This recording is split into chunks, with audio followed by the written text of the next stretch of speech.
I want you to picture something for me. It's your birthday. Your house is full of people you love.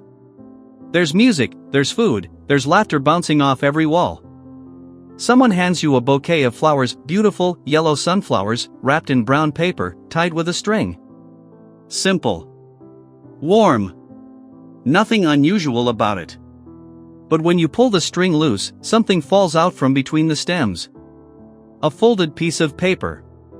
Small. Slightly crinkled at the edges like it had been held many times before someone finally let it go. And on that paper, a drawing. A little girl. A grandmother. Holding hands. Stick figures, yes, but with tiny details only one child in this world would ever think to add. A small sun with exactly 8 rays because she once told me the sun needed to be perfect. A dog with 3 legs because our dog Biscuit lost one in an accident and she never drew him any other way. And in the corner, almost hidden, a row of tiny hearts, 1, 2, 3, our secret code. 3 hearts meant, asterisk I miss you. I'm scared. Please find me, asterisk. My granddaughter Maya had been missing for 3 years. And somebody had just slipped me a message from her. I couldn't breathe. I couldn't speak.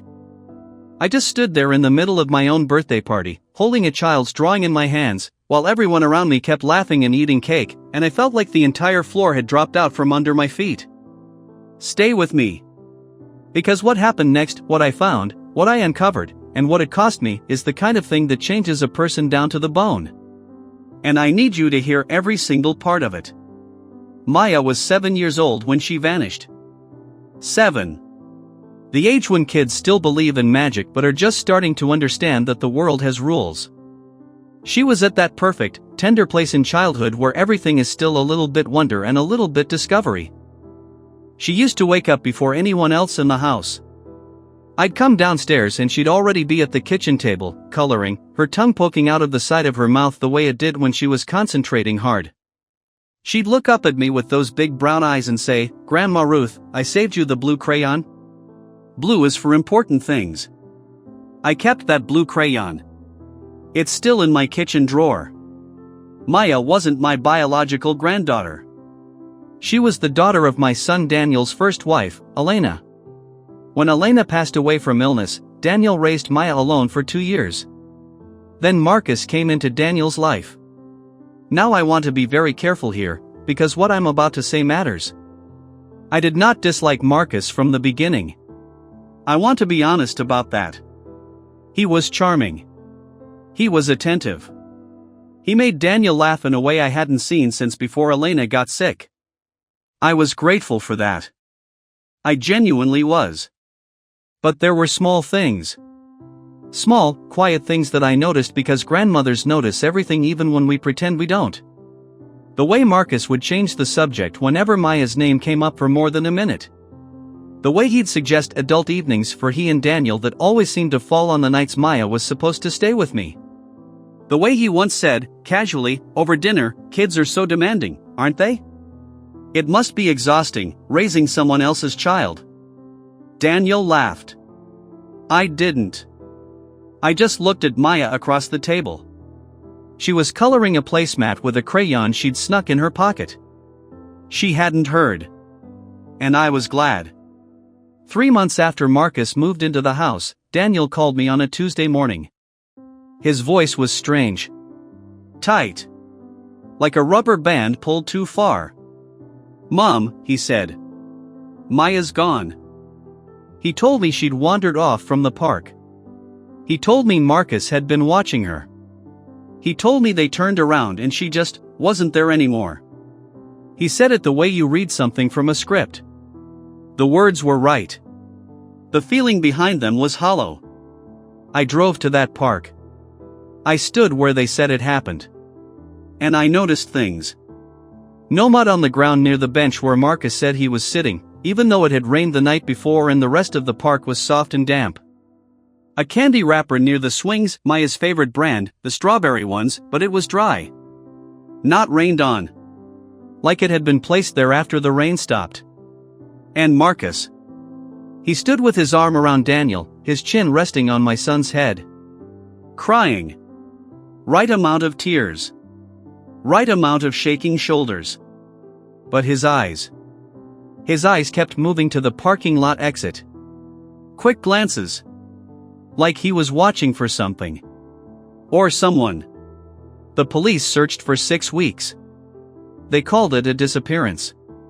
They filed reports. They put her photo on a board. And then slowly, painfully, the world moved on the way the world always does, because the world doesn't stop for anyone's grief, no matter how big that grief is. But I didn't move on. I couldn't. Because every morning I woke up and thought about a little girl who saved me the blue crayon. A little girl who drew our dog with 3 legs because she thought honesty mattered even in drawings. I kept her room at my house exactly the way she left it. Her crayons in the tin on the windowsill. Her drawings pinned to the board above the small desk. Her stuffed rabbit, Mr. Flopsy, sitting on the pillow waiting. And every night before I turned off the light in that room, I'd stand in the doorway and whisper, "I'm still looking, baby. Grandma's still looking." My 72nd birthday.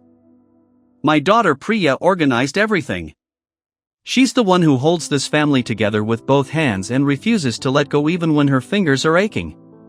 She'd rented a small hall, invited close family and a few neighbors, ordered my favorite yellow cake with lemon frosting. She'd hung little paper sunflowers around the room because she remembered they were my favorite flower. I almost didn't go. I almost called her and said I wasn't feeling well. Because birthdays after loss are a specific kind of hard. They're supposed to be joyful, and the contrast between what you're feeling and what everyone expects you to perform is exhausting in a way that doesn't have a name. But I went. For Priya. Because she'd worked so hard. Daniel came too. He and Marcus arrived together, late, sliding in quietly after the food was already served. Marcus wore a new jacket. He smiled at everyone. He hugged me on my birthday and said, "You look wonderful, Ruth." I smiled back. I had been smiling back at Marcus for 3 years like a woman learning to hold a hot coal without flinching. The party was pleasant. People sang. I cut the cake. I opened cards. And then, sometime around 8 in the evening, Priya appeared at my elbow holding a bouquet of yellow sunflowers. "Someone left these at the front door," she said, a little puzzled. No card. Just your name written on the outside of the paper. I thought nothing of it. Late delivery from a friend, maybe. I pulled the string. The paper fell open. The sunflowers spread. And that folded piece of paper dropped onto the table in front of me. I unfolded it with the same hands that had once helped a 7-year-old trace her handprint in orange paint on a sheet of white paper. And there it was. The drawing. The stick figures. The sun with 8 rays. The 3-legged dog. And in the corner, barely visible, almost like she'd pressed the crayon so lightly on purpose so only someone who knew to look would find it. 3 small hearts. The room kept going. Someone was telling a story at the other end of the table and people were laughing. Music was still playing. The cake was being cut into second slices. And I was sitting perfectly still, not breathing, holding a message from my missing granddaughter. I didn't cry. Not there. I folded the paper carefully. Slowly. I put it in my cardigan pocket. I pressed my hand flat against my chest for a moment, just one moment, to hold myself together. Then I picked up my fork and took a bite of cake. Because the one thing I knew, the one thing I was absolutely certain of, was that whoever sent this drawing was somewhere in that room or watching what happened next. And I would not give them the satisfaction of watching me break. I excused myself 20 minutes later. Said I needed some air. Walked to the back garden. I took the drawing out and looked at it again under the garden light. The 3 hearts. Maya and I had made that code up together on a rainy afternoon when she was 6. We were playing secret agents. I told her real secret agents always had a code that only they understood. She thought for a very long time. I remember she chewed on the crayon cap, which I told her not to do, and then she said, 3 hearts. Because I love you 3 times more than regular love. 3 hearts meant, asterisk I miss you. I'm scared. Please find me, asterisk. She remembered. She remembered our code. She was alive. My legs went weak. I sat down on the garden step, pressed both palms against the cold stone, and breathed. Just breathed. In, out, like a woman teaching herself to stay standing when everything inside her wants to collapse. Then I went back inside. I needed to find out who delivered those flowers. I found our neighbor's teenage son, Jamie, near the snack table. He's 15, quiet, the kind of kid who notices things because he's always slightly outside of conversations. I'd once helped him with a school project and he'd never forgotten it. Jamie, I said quietly. Did you see who left flowers at the front door? He looked at me. Then he looked away. Then back at me. That look, the one where someone knows something but isn't sure they should say it, I recognized it immediately. It was a woman, he said. I didn't know her. She came in a gray car. She put the flowers down and left fast. But, he paused. But what? She had a little girl in the back seat. I noticed because the girl had her hand pressed against the window. Like she was trying to wave. I kept my face very still. Did you see the girl's face? Not really. But she had really long dark hair. And she was wearing a yellow shirt. Maya's favorite color was yellow. I thanked Jamie. I walked back to the party table.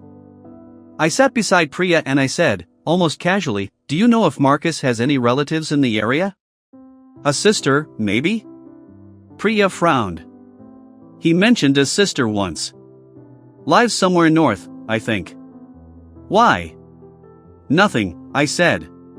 Just curious. That night, when everyone had gone home and the hall was being cleared, I did something I hadn't done in 2 years. I charged my old phone. The one I'd had when Maya was with us. I'd switched to a new number after too many calls from journalists, from well-meaning strangers, from people who thought they'd seen her and hadn't. I turned the old phone on. It took 10 minutes to charge enough to start. And when it did, a notification appeared. 1 voicemail. Received 14 months ago. I don't know why I hadn't checked it. Maybe because checking the old phone felt like opening a wound. Maybe because I was protecting myself in the only small way I knew how. I put the phone to my ear. Silence at first. Then breathing. Small, quick breathing, a child's breathing, and then a whisper so soft I almost missed it. Asterisk Grandma Ruth. It's me. I'm okay. I'm with. I can't say. But I drew you something. Someone nice is going to bring it. Don't cry, okay? Don't cry. I love you 3 times more than regular love. Asterisk. The message ended. I sat on my kitchen floor for a long time after that. Not crying. Just sitting. Because sometimes grief is not tears. Sometimes it's just an enormous, silent weight that sits on your chest and reminds you how much love can hurt when it has nowhere to go. But Maya had found a way to send me a message. A woman had helped her. Someone had been kind enough to a frightened child to carry her drawing to a birthday party. Which meant Maya was not completely alone. And she knew I was still looking. The next morning I drove to Daniel's house at 7 a.m. I know my son. I know what time he wakes up. I know he makes coffee before Marcus is awake. I know there's a window of 20 minutes every morning where Daniel is alone in the kitchen, still half asleep, before the version of himself that Marcus shaped comes fully online. I knocked on the door. He opened it. He was in a gray t-shirt, holding a coffee mug, and when he saw me his face did something complicated. Something that moved between surprise and guilt and love, and something that looked almost like relief, like a man who has been waiting for a conversation to arrive and is exhausted from the waiting. I didn't say good morning. I sat down at the kitchen table and I placed Maya's drawing in front of him. He stared at it. The color left his face so fast it was like watching someone turn off a light. Daniel, I said. My voice was steady. I had practiced this on the drive over. I need you to look at me and tell me the truth. All of it. Right now. Before Marcus wakes up. Daniel sat down. He didn't pick up the drawing. He just looked at it. And then, and this is the part one will never forget for as long as I live, my son, my 43-year-old son, pressed his fist against his mouth and made a sound. A small, broken sound. Like something inside him had been held underwater for 3 years and had just broken the surface. I didn't know at first, he said. His voice was barely there. I swear to you, Mom. At first I really thought it was an accident. I waited. But 3 months after, Marcus told me. He said it was better this way. He said Maya needed stability, a proper home, that he'd arranged it. He said if I went to the police, everything would come apart. He said he had documents that would make me look responsible. He said. He stopped. He said you'd hate me. The kitchen was very quiet. Daniel, I said softly. I'm your mother. There is no version of this story where I stop loving you. But a child who loved you has been gone for 3 years. And I need to know where she is. He looked up at me. His eyes were red. He looked like my little boy again, the one who used to come to me when he was 7 with a scraped knee, expecting me to fix it. I don't know exactly, he said. He kept it from me. He said it was safer if I didn't know. But... He hesitated. I found an address once. On his laptop. A place up north. I wrote it down and then felt so guilty I hid the paper. I never looked at it again. Where is it? I asked. He got up. He went to the hallway. He stood on a chair and reached to the top of a high shelf, the kind of shelf you put things on when you want to forget them, and he brought down a folded piece of paper. He handed it to me without looking at it. I looked at the address. Northern County. Rural route number. And the name beside it, Patricia Voss, Marcus's sister. I had a friend. Margaret. We had worked together for 12 years at the county school board before I retired.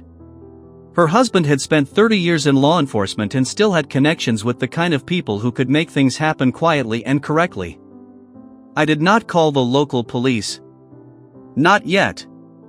I dealt with the local force during Maya's original disappearance and I knew what I was working with. Well-meaning, but limited. And I needed something more precise than well-meaning. I called Margaret from my car, parked 2 streets from Daniel's house.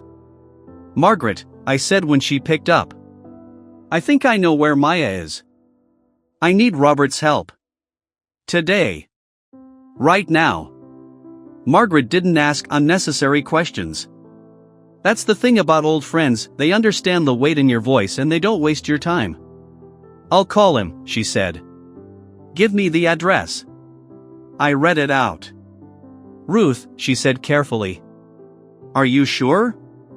My granddaughter sent me a drawing with our secret code in it, I said. I'm sure. She was quiet for just a moment. Okay, she said. Robert will know who to call. Don't go to that address alone. Promise me. I promised her. I drove home. I sat in my car in the driveway for a few minutes before I went inside. I thought about Maya at 7 years old, pressing her small handprint into orange paint, looking up at me with that serious expression and saying, Grandma Ruth, this is so you don't forget the size of my hand while I'm growing up. I had that handprint framed on my living room wall. I got out of the car and went inside. I was not going to wait much longer. 36 hours later. I was sitting at my kitchen table when my phone rang. An unknown number. I answered immediately. A man's voice. Professional. Come. Mrs. Ruth? We have the child. She's safe. Those 4 words. She's safe. I had to set the phone down for a second. I pressed both hands flat on the table. I counted to 3. Then I picked it back up. Is she okay? My voice didn't shake. I'm proud of that. I'd used up every shake in that garden the night of my birthday. She's a little thin, he said. Quiet. But physically she's alright. She's been asking for someone called Grandma Ruth. I closed my eyes. Tell her, I said. Tell her Grandma Ruth is coming. I called Priya. I didn't explain everything on the phone, I just said, I need you to drive me somewhere. And bring tissues. For both of us. Priya didn't ask why. She was at my door in 20 minutes. We drove 4 hours north. I don't remember most of that drive. I remember Priya's hand reaching over and squeezing mine at one point. I remember a rest stop where we bought coffee we didn't drink. I remember watching the landscape change, the roads getting quieter, the trees getting taller, and thinking, she's been out here all this time. So close and so far. When we arrived at the building, there were several official vehicles parked outside. People in uniforms moving with purpose. And near the entrance, sitting on a low wall with a woman officer beside her, wrapped in a gray blanket even though it wasn't cold. A little girl. She was taller. Her hair was longer. She was 10 years old now, not 7. 3 years had happened to her face. But she had the same brown eyes. The same small serious expression. She saw me before I reached her. She stood up slowly. Like someone who has been disappointed so many times that hope has become a careful, fragile thing they don't want to drop. I walked to her. I didn't run. I didn't want to frighten her. I stopped 2 feet away and I crouched down so I was at her level, the way you do with children, the way I always did with her, so she never had to look up to find me. Hey, Bug, I said. That was my name for her. Bug. Because she used to collect bugs in jars when she was small. Maya's face crumpled. Just completely crumpled. She stepped forward and put her arms around my neck and she was shaking the way a child shakes when they have been holding something impossible for too long and finally someone has come to hold it with them. I held her. I pressed my hand to the back of her head. I didn't cry.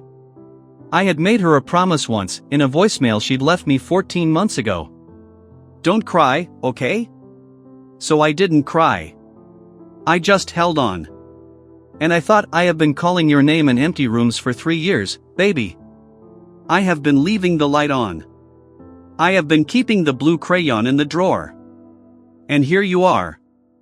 Here you finally are. Marcus was arrested 2 days later. His sister Patricia was taken in the same day. The investigation uncovered what Marcus had arranged, a private placement he'd called it, in documentation that didn't legally exist, money changing hands to keep Maya in a rural home far enough away that no one would stumble across her. Daniel cooperated fully. He gave everything he had. I know there are people who say he should have come forward sooner, and they're not wrong. But I watched my son sit across from investigators for 8 hours, giving them everything, every detail, every piece of paper he'd hidden from himself, and I understood that guilt can make a coward out of anyone. Even someone who loves their child. He is getting help now. Real help. The kind that is slow and painful and necessary. The legal process is ongoing.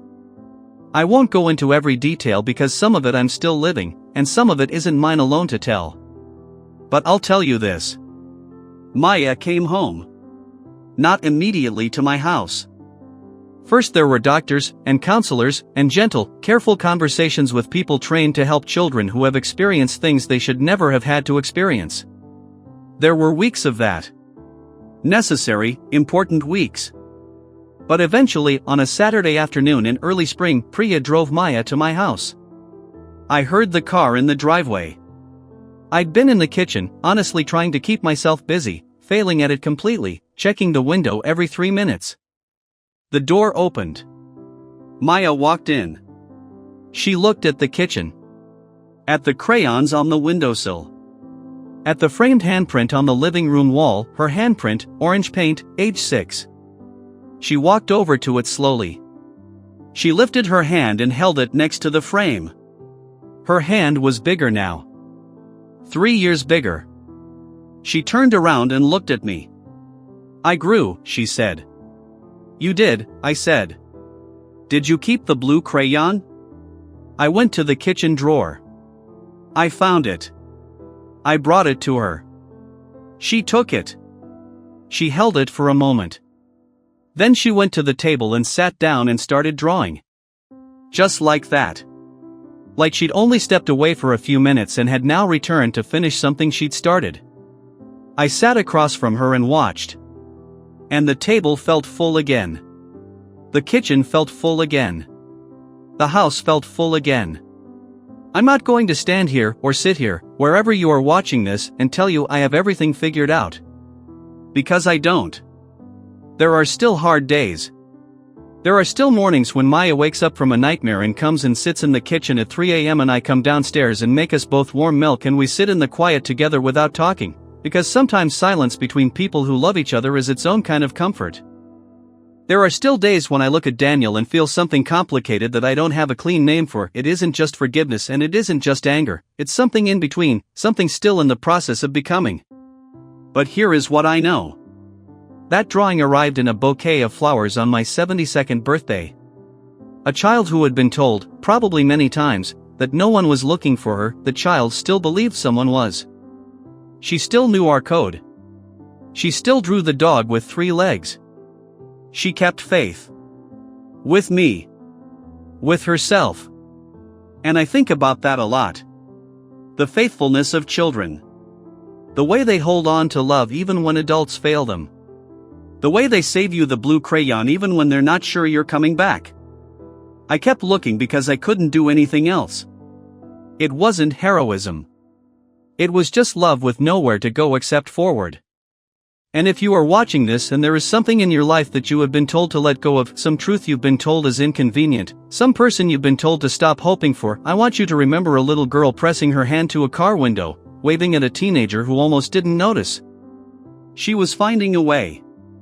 They are always finding a way. Don't stop looking. I shared this because it needed to be said. And honestly, it helped me to say it. There is something about putting the story out into the world that makes it feel a little less like something that happened only to me, alone, in the dark. If this story stayed with you, if any part of it touched something in your own life, I'd really love to know. Drop a comment below.